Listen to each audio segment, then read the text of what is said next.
This one really has to do with the dreams and visions of Jesus. And really, my passion for this came as a result of my time in Jordan. So I got to actually meet a number of Muslims who have had dreams of this. Many times they call him man in white. He's full of light, and he quotes scripture, and it's a dream or a vision, and then they ultimately convert to Christianity. Usually they're led to a church or something. And this is happening, from Muslims in Syria, from Iraq, from Jordan, from Lebanon, all over the Middle East. This is kind of a phenomenon. If you talk to missionaries, it's amazing. They're even putting up signs that say, if you've seen the man in white, call this number. So it's happening so often that Muslims are responding to that. And that is quite something. And I think it's, I believe the stat is a quarter of Muslims that convert from being a Muslim to believing Jesus Christ is the Messiah do have dreams of Jesus. And there's a very common occurrence, and it is interesting, like whatever your view is, if you're Christian, atheist, I find it anyway personally pretty interesting, because there's clearly a common occurrence. Now, you could say, obviously, Jesus in the Quran is a very important figure. He performs miracles as babies. He does wonders. His divinity, in some respect, you could argue, is even greater in the Quran than in the Bible. Obviously, they don't believe he claimed to be God, but they do regard Jesus as an incredibly major prophet. So maybe this is what kind of contributes to that. But we'll see what Justin Bass says here, and what the legendary Bart Ehrman responds. And so it's an interesting thing. But as I've gotten into the book, what I'm fascinated with throughout church history is I actually have examples from every century for the last 2,000 years of people who have believed that Jesus appeared to them. And I do think these are separate, these are distinct from the resurrection appearances, which I think ended with Paul. But I think these are the continuation, just as we see in the book of Acts. Jesus still continued to appear to Paul, like in Corinth, and encourage him and things like that.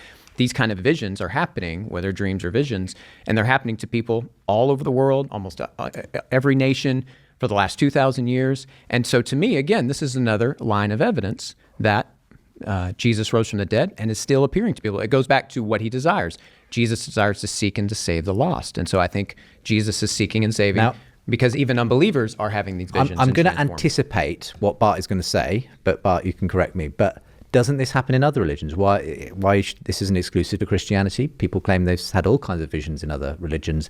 Doesn't prove that the religion is true necessarily. Yeah, I would say this is unique to Christianity. And again, so I hate bringing back Moroni. I think we've talked about Moroni more in this discussion than any time Moroni's ever been talked about outside of Utah. But yeah, the fact that Jesus is appearing all over the world, almost every nation for the last 2,000 years, to Hindus, to Buddhists, to Muslims, to Jews, and they're converting. I don't know of any other faith that could make such a claim. So this is I think, a unique phenomenon. There's even I think Bart's aware of this because he referenced Philip Weeby's book, Visions of Jesus, which I'm had enjoyed reading in preparation for my book. And he talks about how there's even a separate study in the psychological understanding of the paranormal and of these type of things called Christic visions, because they're so common and there's so many. This is happening so often, and so that's what I would say is it's really truly a unique phenomenon with, again, the person of Jesus. So this is just another line of evidence to add to all these others that we've been talking about that I think suggests this Jesus rose from the dead. Okay, but. Well, I don't really have anything to say about it. I mean, I'm pretty sure you do, Bart. Oh no, I really don't. I mean, because I don't think it's any evidence of anything. I mean, people have dreams about all sorts of things. It doesn't mean the thing is real. I mean, so I'm sorry, I've never thought about it, studied it. I read this book, and it was a good book. It was very weird, very strange. I don't believe it really happened. As you know, the film disappeared. I don't. But he interviewed. Just so you know, he's talking about a film that they believe they saw Jesus. I don't buy that either. Okay. But there was 32 individuals he interviewed that gave people from Canada, people from Australia, people from America that gave powerful. I was convinced that they had the fact seen people the have Jesus. Dreams and visions of something like Christ. Well, it's not true that it's not true that it only happens in Christianity, of course. Okay, what other? Well, it's very famous in the ancient world. I mean, people in one of the great healing gods of the Greeks was Asclepius. And the way the healing rituals worked is that there was a shrine of Asclepius. He was a divine being, a Greek divine being who could heal people. And people who had a problem, they had breast cancer, or they had a maimed limb, or they had cancer, they had whatever they had. They were blind. They'd go to an Asclepium, it was called Asclepion, and the way it worked is you would go to sleep in there. and you'd spend and Asclepius would come to the person and heal them. And we have abundant testimony, hundreds of testimonies that this worked.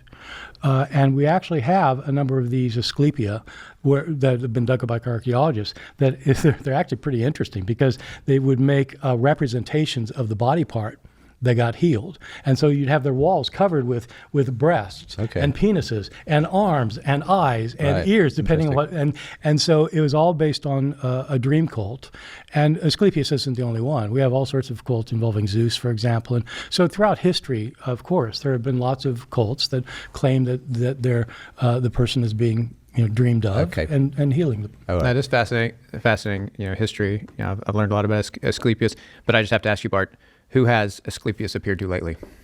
So that is a very interesting argument Justin gives there. And also Bart, because he makes the point, Christians claim this big divinity of Jesus, and now he's appearing to people and healing people. And he's making the point, well, actually, in the ancient world, we have endless testimonies of this to do with Zeus, Asclepius. So therefore, well, what is the validity to this? Well, you only talk about that because obviously it's your God. And Justin makes a very good point here, and he says, well, hang on a sec, who is Zeus appearing to these days?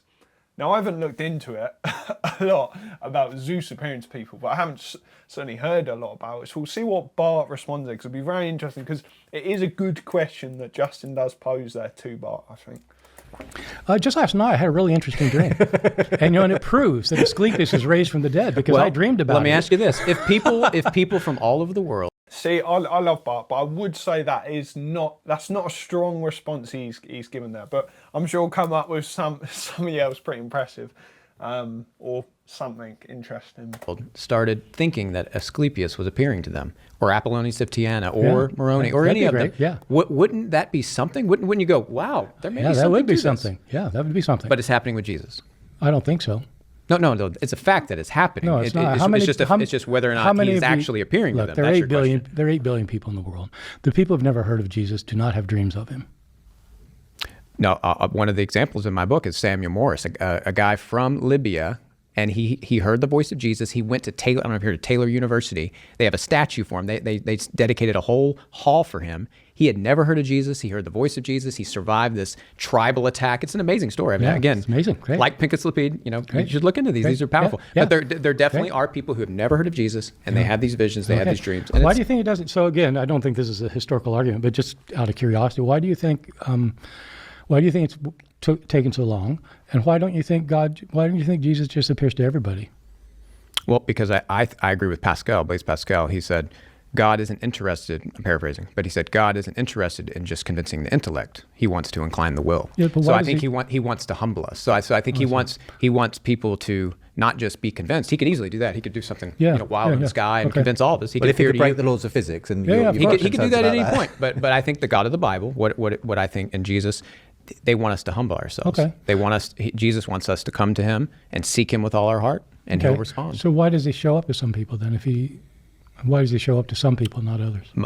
So this is an interesting, obviously, argument that Bart gives about why does he appear to some people, why doesn't he not? It's one of the most difficult questions I think any Christian in the whole world it deals with. It's like prayer. It's like healing. You hear about a guy who prayed to be healed his whole life, his whole church. He was an incredible guy, the best guy ever. The whole church were praying endlessly, and they were one of the most best people in his community, would give his heart out to anyone, but it doesn't work, and he does die. You hear about this all the time, right? And people are like, why the hell? Sorry, just burp. Didn't Jesus interfere there? Why didn't God save? But then there'll be some other person who's not a good person, let's say, however you want to characterize that, a very sinful person will have a disease or something, and miraculously it will disappear. And you do question, why God? Why is this the case? And the thing I always kind of, the way I justify it in my head is I think to myself, if God did, like if there was no suffering in the world, let's say, that would not affirm my belief in God. From an honest perspective, if I grew up and there was no suffering in the world, that would not then affirm my belief in God. So therefore, it cannot be the thing that means I don't believe in God, because I know if it didn't exist, it wouldn't also affirm my belief in God. Now, loads of people have different opinions on this. You obviously got the more Sam Harris, like, if how could God just watch this happen? Is he all powerful? If not, that our conception of God is wrong, or he does see it happen and does nothing. And then the kind of Christopher Hitchens will go, God isn't great. But it's very interesting. I think what Justin says here about the heart, and Bart's obviously a very intellectual guy. He wants to find out the truth. And he does pose a good question. Why doesn't God appear to those who, in many realms of being, do actually deserve to be appeared to? And the truth is, we don't know. I don't know. I really don't know why. The massive why. Why some people suffer. Why some people's lives are such misery and suffering. Why some people are depressed their whole lives, why some people lose the love of their life. C.S. Lewis, what an example. He meets Joy Davidson. He, at the end of his life, a beautiful person who he falls endlessly in love with, right? And just at the moment when they're married and they're together and they're unified and one in God, he takes her away from him. She gets cancer and dies, just like his mum, just like his dad, just like his friends being blown up in the trenches, and even at the end of his life, when he's been dealt such a rough hand, God takes away the love of his life. And there's a massive question, why does that happen? Why God, I don't know. That's what I'm trying to figure out. And I think Justin does a decent response here, because earlier in the debate, he doesn't do amazing. And I think this is one part of the debate. I think Bart is on the ropes a little bit. Not on the ropes, but I think he's kind of a little bit disconnected from what Justin is saying. And also the mystery of faith, great is the mystery of faith. But yeah, we'll see what Bart says here. I don't, I can't say exactly why Jesus appears to this person or not, but I would say maybe it's because that person has more open heart and they're responding in some way, kind of like Cornelius in Acts. He's seeking, the true God, and what happens? So the fact that an angel appears to Peter, and Peter brings the gospel to Cornelius. So people with an open heart have dreams of Jesus, and then they convert, and people don't. And so, okay. That's fine. If that's your theological view, that's fine. It's a religious point of view. I didn't say I know for sure, but I'm just saying it's likely that it would. You got like the way Bart just is like, yeah, if you think that, yeah. It's so like you can just see how that gets under Justin's skin. So Bart's like, he's an academic bloke, obviously, and he's kind of simply looking at it from a historical perspective. Obviously, he has a bias. He doesn't believe in God, and just the way he goes, yep. And then Justin, part of him's like, no, it is true. Or there's an insecurity about like, why is this guy so dismissive of what I'm saying here? And he's like, kind of be like, ugh. You can feel it. You can really feel the tension in that room. It's class. You know very well from the Bible that depending on someone's response in their heart, if they're seeking or if they're hardening their heart, a lot of times that depends on their interaction and how God is. That's fine. I mean, it's a religious view, and it's fine. It's not the sort of view that a historian would use to argue for something that happened in the past. Where I think you are trying to tie it to something historical, Justin, is that for you, it seems to be that this happens in today's world, let's say, for Christianity. People from other worldviews aren't having visions of the Prophet Muhammad here in the UK. They're not having visions of... I don't know if that's true. Well, I'll say it this way. People of their own religions, they do have visions, but across the way, that doesn't happen, and it's amazing. I mean, you can even go to Google and search. I've done it in YouTube. Oh well, Google's the one I trust, especially the internet. I think especially if you have a Wikipedia page, I'm there. But you can't find like Christians are not having visions of Muhammad and Krishna and Buddha. Okay, Buddhists are not having visions of Krishna. But you're saying Muslims are having visions of but Jesus. Muslims are, and here's the amazing thing: Muslims aren't having visions of Joseph Smith, and then saying, "Oh, Mormonism's true." That's never happened. I don't know if it's true or not, and I think that's incredible. I think it's I think it's literally incredible, but I think it's incredible. I'm going to send my book. You're going to endorse this book. No, I am not going to endorse it. I will, yeah. If you promise to let me print my own blurb on the back, I will definitely write an endorsement. Maybe obviously, Bart, you feel... I believe in freedom of speech, but not on my books. I mean, you feel that where Justin takes these arguments strays beyond the realm of history, obviously. You think that... But in any case, it strikes me that even when you go back to the things that where you were happy to agree on some of those bedrock facts, the death of Jesus, the fact that there was a claim, the fact that people claimed that they had the appearances, and so on.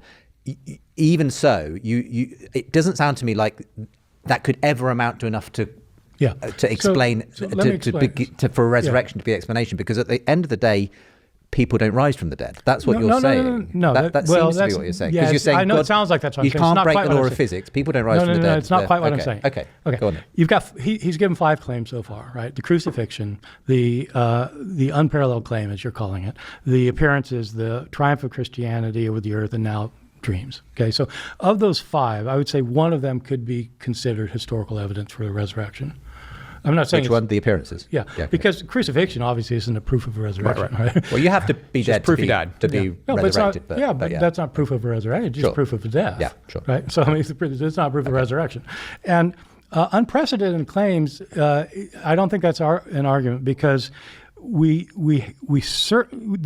claim was not, oh, the Messiah has been raised from the dead. The claim was, we have seen Jesus.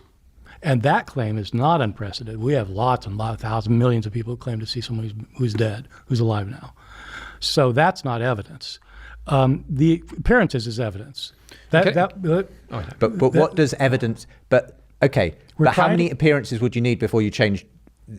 Because didn't you say? Just let me get there. Okay. So the triumph is not evidence, and the dreams aren't evidence. They're not historical evidence. You might confirm you in your religious beliefs. So it's really the appearance. And so the question is, what kind of appearances would it take to convince somebody? And so the way I usually put it is this. So in terms of the laws of physics, if you take a cup of coffee, or in this country, tea, and you pour some cream in it and you stir it up, because of the second law of thermodynamics, the cream disperses throughout the coffee or tea. And no matter how much you stir it, you can't put the cream back, right? The law of thermodynamics. It's not a theory. It's not a hypothesis. It's the law of thermodynamics. That's what happens, because entropy always increases in a closed system. Okay, so that's a law, and which means it is, to our knowledge, it has never been violated. Now, suppose that there's somebody who says that in 1920, suppose you have 5 people, suppose you have 10 people who say in 1920, they saw a guy put cream in his coffee, and he stirred it till it dispersed, and he kept stirring, and then the cream came to the top just like that. How many historians would trust those 10 people? None. And in fact, it's not just, I mean, I wouldn't believe them. They said they saw it. Okay, they said they saw it. People say they see things that are not true. And so if you've got something like that has never happened, you'd need more than a few people saying they saw it. Okay. That's my view. Final thoughts, and we'll close this up. If I can ask just one more question, I was going to throw out the 500. We didn't get to talk about the 500. You make an offhand comment that I thought was interesting. I think it's in How Jesus Became God. You said there's a certain force in the argument, and so I was just curious if the 500, claim, if that's historical, if there were 500 people that Paul maybe knew some of them, would you consider that some at least forceful? I'd consider it to be the same level of evidence as the 1,000 people who saw the Mother Mary on a cliff, which happens, is completely well documented, that Mary appeared to over 500 people on numerous occasions. And so I think you have to take it into account, figure out, what really probably happened. But I don't know any historian who's a non-Catholic who would say, therefore Mary genuinely appeared. They'd say, they saw something. We're running out of time, so we'll have final thoughts. So go ahead, Justin. I would just say, this has been great, and thank you, Bart, again. But I would just say, follow the evidence where it leads. And I think if you look at the appearances, if you look at what has transpired over the last 2,000 years, and especially, I think these points that what Jesus wanted to happen has happened. The fact that Jesus is still appearing to people in dreams and visions all over the world. I think all this points. I mean, where there's a lot of smoke, there's a fire. And I think when you look at all the things that have happened around the world, I think we see all the smoke. It must go back to a fire. I think if Bart's correct, it just smoke all the way down. And I don't think so. I think there was a fire. Final thought about? Yeah, I think that the big issue in Christian apologetics is that apologists are doing theology claiming to do history. And I have no trouble with people doing theology. I have no trouble with people believing Jesus was raised from the dead. History is actually two things, and I think apologists tend to get it confused. And I think that's what's going on here. The two things are history in one sense is anything that happened in the past. The other sense that history, the way historians use history, is what you can establish as having happened in the past, where you have evidence. And for that, you need historical arguments. You can't have religious arguments. You have to have historical arguments. Just like you can't have mathematical arguments to prove philosophy, or you can't have philosophical arguments. There are different realms of discourse, and theology and history are different realms of discourse. If you pretend you're doing history when in fact you're doing theology, I just don't think it's right. And you're trying to convince people because they don't know, and they say, oh, that sounds like it's history. No, it is not history. To claim that that something is historical requires a critical evaluation of all of the sources and all the information, and to establish levels of probability. It isn't simply to tell people what they want to hear and say, here's my evidence for it. Right. Well, you can go and look for yourself in the books that have been mentioned already. Damn, what a debate. And very interesting what Bart says there at the end. I mean, when he speaks about mathematics, you can't prove certain philosophical concepts or stuff. I wouldn't say that is actually true, but it's an interesting kind of argument he puts about how there's different realms, and to really know what you're talking about, you need to stay in that realm of what you're trying to describe. And it's an interesting argument, and I think there's a lot of truth in that, because often you do see apologists kind of, they'll creep into his history and then jump out of it and go to theology. But to really make a compelling case, like historical events, there's so many different things, and I'm just figuring this out as well. I know so little about so many different things like visions. I'm currently reading a book, the book they spoke about in there. It is a brilliant Visions of Jesus, where it speaks about study. There's loads of different people in it, and Jesus appears to him, and it is quite something, because often obviously we hear about Paul's conversion or Jesus appearing to the disciples, but to actually hear modern day encounters of Jesus of Nazareth, of people who experienced him in train stations, when they're on the sofa at work, in prison, so many different scenarios. It is quite something to read, and it really makes you think, wow, if I believe it is true. So for me, it was incredible to read, right? But even if you don't believe, just reading it and be like, wow, what is going on here? It is a bit of a, it's an interesting one. So do check that out. I would highly suggest Visions of Jesus. I'll link a link below if you want to go and purchase it. But I love you all. Please do like, subscribe if you did enjoy this. And as a Christian, I just want to seek the truth. I just want to understand what happened 2,000 years ago to Jesus of Nazareth. And thank you for being along here with me in this journey. But yeah, love you all. Take it easy and peace.